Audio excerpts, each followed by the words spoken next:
que eu acho que pode acontecer, que é o PT ir para um governo de esquerda, bem mais do que ele fez em toda a sua história, e entrar Isso é medo dos caras, porque é completamente desconectado com a realidade. numa lógica de tentar resolver esses impasses de forma agressiva. Indo Sim, pra... como sempre foi a história do PT, né? O PT sempre foi assim, né?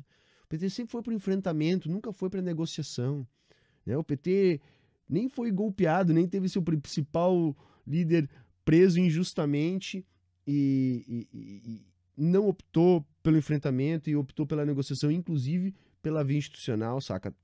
Veja o ponto de desconexão com a realidade, né?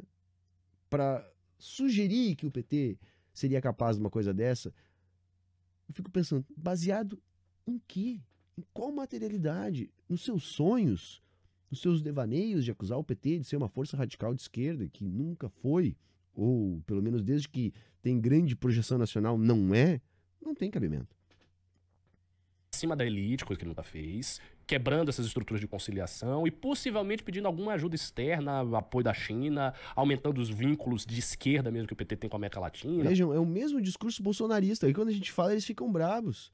Ah, é os médicos cubanos que são guerrilheiros, né? É o apoio das ditaduras comunistas ao governo PT. É o mesmo discurso, muda algumas palavrinhas, né? De repente conseguem comer usando talheres na mesa, mas no final das contas é a mesma coisa.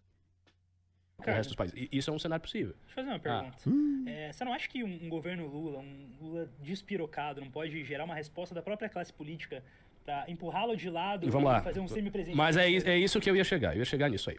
Então tem esse terceiro cenário, é o PT indo para a esquerda, quebrando as estruturas existentes, fazendo um governo muito mais radical do que ele já fez, buscando apoios externos e tal.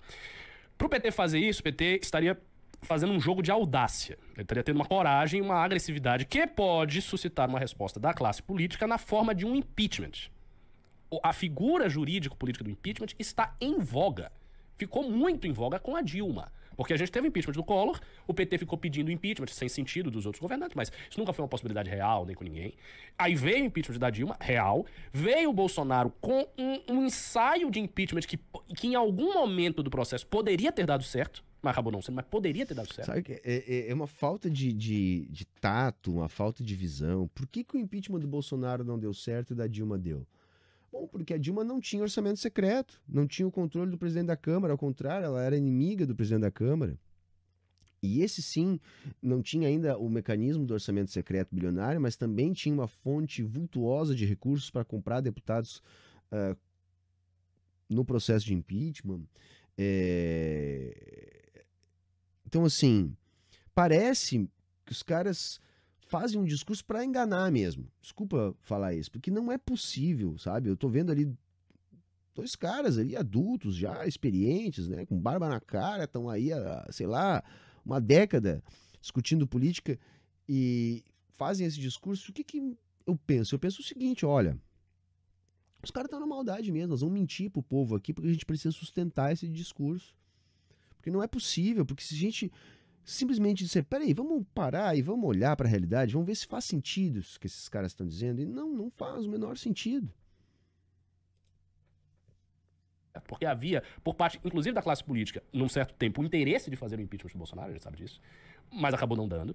Então é uma figura que está aí. Se o Lula faz uma coisa dessa, a classe política pode retaliar da seguinte maneira. Não, a gente tira este cara que ficou doido, vai fazer um governo de esquerda e está nos prejudicando a nossa base, e deixa o Alckmin, que é um sujeito razoável, bota aí o Alckmin como uma espécie de Eduardo Leite, velho e careca. Então, assim, seria essa a solução. Esse é um quarto cenário. E o quinto cenário é a gente imaginar... Ele vai ter que imaginar uns 15 cenários, que como ele tá chutando, né, tem que ser assim, vamos lá, vários cenários, ele tá no quinto, vamos ver quantos ele vai falar. Só uma queda do Brasil, sem políticas claramente de esquerda, sem uma reação muito forte da sociedade civil, e aí, assim, o cenário mais catastrófico de todos, que é o cenário sem esperança. Uma queda do Brasil. O cara consegue imaginar um Brasil pior do que tá. Eu não sei como, mas tudo bem. O negócio tá indo ruim, ele vai pior, a população não se ergue para fazer grandes manifestações, ela não consegue ter essa energia, ela só vai se entristecendo. Não, e vejam a cara do Renan. O Renan apresentar. Eu vou ficar aqui olhando para esse cara, fazendo de conta que ele tá fazendo uma grande análise conjuntural. Né? Ele deve estar pensando, mano, olha o que a gente faz pra tomar um dinheiro da galera. E não é possível, cara.